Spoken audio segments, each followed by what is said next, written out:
आप में से कई लोगों के मन में सवाल होंगे जैसे, क्या ये सुरक्षित है? क्या मुझे हमेशा इंजेक्शन लगवाने पड़ेंगे? क्या ये वजन घटाने का सिर्फ एक और दिखावा है? नमस्ते, मैं डॉक्टर शिव प्रसाद हूँ और आज हम उन्नत मोटापा रोधी दवाओं या डुअल पाथवे थेरेपी के बारे में बात करेंगे। मैं नए चिकित्सा शब्दों और इंजेक्शन वाली दवाओं के बारे में आपकी सभी चिंताओं को समझता हूँ। ये एक लंबी अवधि की प्रतिबद्धता है और वास्तव में इसे समझना थोड़ा मुश्किल हो सकता है। तो चलिए मैं आपको सरल भाषा में बिना किसी मेडिकल जार्गन के समझाता हूँ कि ये दवाएं वास्तव में क्या हैं, ये किसकी मदद करती हैं और आपको इनसे क्या उम्मीद रखनी चाहिए।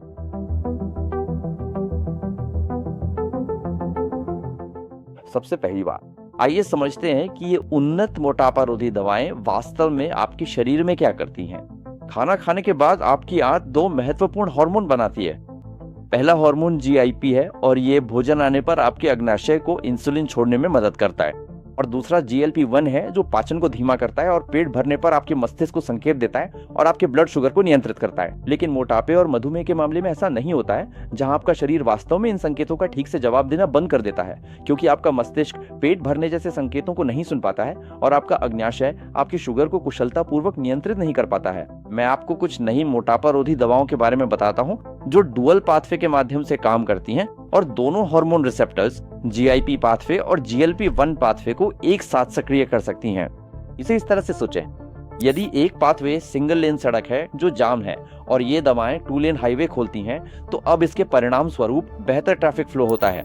अब जब आप समझ गए हैं कि ये दवाएं वास्तव में क्या करती हैं, तो आइए बात करते हैं कि जब आप इन्हें लेना शुरू करते हैं तो वास्तव में क्या होता है। एक, ये दवाएं आपके मस्तिष्क की पेट भरने की क्षमता को बहाल करने में मदद करेंगी, जिससे आप कम खाएंगे। इसलिए नहीं कि आप खुद को भूखा रहने के लिए मजबूर कर रहे हैं, बल्कि इसलिए क्योंकि आपके मस्तिष्क को अंततः संतुष्टि का संकेत मिलता है। तो दो, वे आपके अग्नाशय को ठीक से इंसुलिन छोड़ने और ब्लड शुगर बढ़ाने वाले हार्मोन को कम करने में मदद करते हैं, तो आपका ब्लड शुगर बेहतर नियंत्रण में आ जाता है। 3, ये दवाएं आपके द्वारा खाए गए भोजन के पेट से बाहर निकलने की गति को भी धीमा कर देती हैं।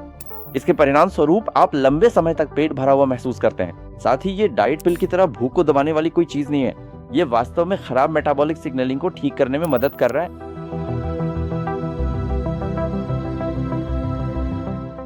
ये समझना महत्वपूर्ण है कि ये दवाएं स्वस्थ खान पान और नियमित व्यायाम का विकल्प नहीं है। वे एक व्यापक उपचार योजना के हिस्से के रूप में सबसे अच्छा काम करते हैं, जिसमें पोषण संबंधी परामर्श, शारीरिक गतिविधि, व्यवहार थेरेपी और निरंतर चिकित्सा निगरानी शामिल है। याद रखें, वे चिकित्सा उपकरण हैं, शॉर्टकट नहीं। अब मैं बहुत स्पष्ट कर दूं, ये कोई तुरंत वजन घटाने वाला हैक या कोई सेलिब्रिटी कॉस्मेटिक ट्रेंड नहीं है। यहाँ वास्तव में क्या होगा, आपके डॉक्टर आपको कम खुराक से शुरू करेंगे, फिर हफ्तों में धीरे धीरे से बढ़ाएंगे। इस प्रक्रिया को डोज एस्केलेशन कहा जाता है और इसे आपके शरीर को दवा के साथ तालमेल बिठाने और दुष्प्रभावों को कम करने के लिए डिजाइन किया गया है। आपको ये दवा हफ्ते में एक बार लेनी होगी और ये एक सबक्यूटेनियस इंजेक्शन है, जिसका मतलब है कि इसे त्वचा के ठीक नीचे लगाया जाता है, जैसे मधुमेह के रोगी इंसुलिन लेते हैं। उसी तरह आप उचित प्रशिक्षण के बाद घर पे खुद को इंजेक्शन लगा सकते हैं। आप शायद सोच रहे होंगे, ठीक है, लेकिन इसके जोखिम क्या है? तो आइए अब इन दवाओं के दुष्प्रभावों पे चर्चा करते हैं। पहले कुछ हफ्तों में कई पुरुषों को मतली, उल्टी, दस्त और भूख कम लगने का अनुभव होता है। ये पेट से जुड़े दुष्प्रभाव हैं और ये तब सबसे आम होते हैं जब खुराक बढ़ाई जा रही होती है। हर कोई जो सवाल पूछता है वो ये है कि मैं वास्तव में किन परिणामों की उम्मीद कर सकता हूँ।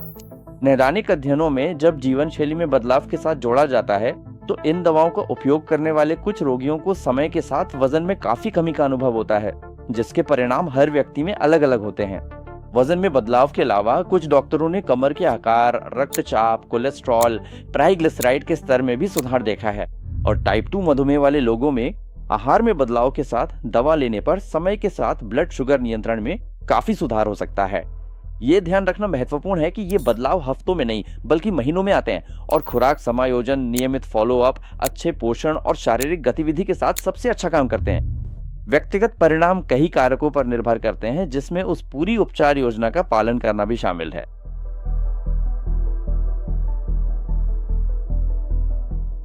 अब यहाँ कुछ सुरक्षा बिंदु दिए गए हैं जिन्हें आपको जानना आवश्यक है। ये दवाएं हर किसी के लिए नहीं है। आपके डॉक्टर आपको ये दवाएं देने से पहले आपकी सावधानी पूर्वक जांच करेंगे। यदि आपके या आपके परिवार में मेडुलरी थायराइड कार्सिनोमा नामक एक विशिष्ट प्रकार के थायराइड कैंसर का इतिहास है, तो आप ये दवाएं नहीं ले सकते। आपको MEN2 सिंड्रोम नामक आनुवांशिक स्थिति है। आपको इसी तरह की दवाओं से गंभीर एलर्जी हुई है। आपकी पार्टनर गर्भवती है और आप परिवार बढ़ाने की योजना बना रहे हैं। आपको अपने डॉक्टर के साथ समय के बारे में चर्चा करनी चाहिए। अब यदि आपको पेट में गंभीर दर्द होता है जो ठीक नहीं होता है, साथ ही लगातार उल्टी और एलर्जी की प्रतिक्रिया के लक्षण दिखाई देते हैं, तो आप तुरंत अपने डॉक्टर से संपर्क कर सकते हैं।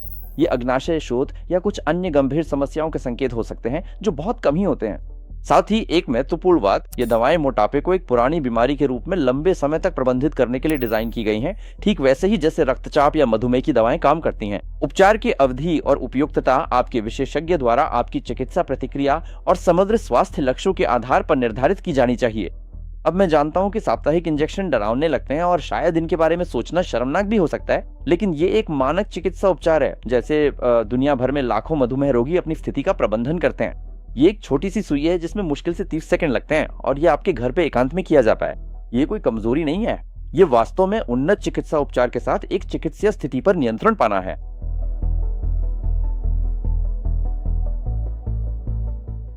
यहाँ बताया गया है कि उन्नत मोटापा उपचारों में सफलता या विफलता क्या निर्धारित करती है। सफलता सिर्फ इंजेक्शन लेने में नहीं है, ये असल में एक व्यवस्थित फॉलोअप है। आपकी पहली खुराक पूरी होने के बाद डॉक्टर आपके चौथे हफ्ते या 12वें हफ्ते के फॉलोअप तय कर सकते हैं और हर मुलाकात पर आपके डॉक्टर ये जांचेंगे कि आप इसे कैसे सहन कर रहे हैं, आपको क्या साइड इफेक्ट्स हो रहे हैं, क्या खुराक में कुछ बदलाव की जरूरत है और आपके मेटाबॉलिक मार्कर कैसे सुधर रहे हैं।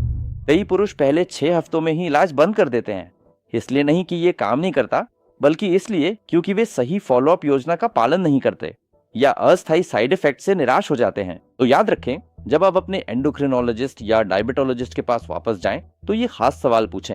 मेरे मेटाबॉलिक प्रोफाइल को देखते हुए क्या मैं डुअल पाथवे थेरेपी के लिए सही उम्मीदवार हूँ? पहले 12 हफ्तों में मुझे किन वास्तविक परिणामों की उम्मीद करनी चाहिए? तो साइड इफेक्ट्स को संभालने और प्रगति पर नजर रखने के लिए फॉलोअप योजना क्या है? आपके डॉक्टर आपकी व्यापक देखभाल योजना के हिस्से के रूप में चिकित्सा उपचार की सलाह दे सकते हैं। यह आप पे निर्भर है कि आप इसे लेते हैं या नहीं। लेकिन अगर आप इसे चुनते हैं तो पूरी चिकित्सा निगरानी, वास्तविक उम्मीदों और एक व्यवस्थित फॉलोअप के साथ इसे ठीक से करने का संकल्प लें, क्योंकि अधूरे मन से किया गया इलाज निराशा और बीच में छोड़ने का कारण बनता है और समर्पित इलाज सफल परिणाम देता है और आपका मेटाबॉलिक स्वास्थ्य अधूरे मन की कोशिश से कहीं ज्यादा का हकदार है। ये भी याद रखें, इनमें से कुछ दवाओं के लिए निरंतर चिकित्सा निगरानी, नियमित फॉलोअप और जीवन शैली में बदलाव के प्रति प्रतिबद्धता की आवश्यकता होती है, जो हर किसी के लिए उपयुक्त नहीं है। ये तय करने के लिए कि क्या ये तरीका आपकी विशिष्ट स्थिति के लिए चिकित्सकीय रूप से उचित है या नहीं, अपने योग्य विशेषज्ञ से जरूर बात करें। मेरी तरफ से बस इतना ही। अगर इस वीडियो ने आपकी मदद की है तो इसे उस व्यक्ति के साथ जरूर साझा करें जिसे इसकी आपसे ज्यादा जरूरत है। इस चैनल को सब्सक्राइब करें और बेल आइकन दबाएं ताकि आप अगला वीडियो मिस न करें।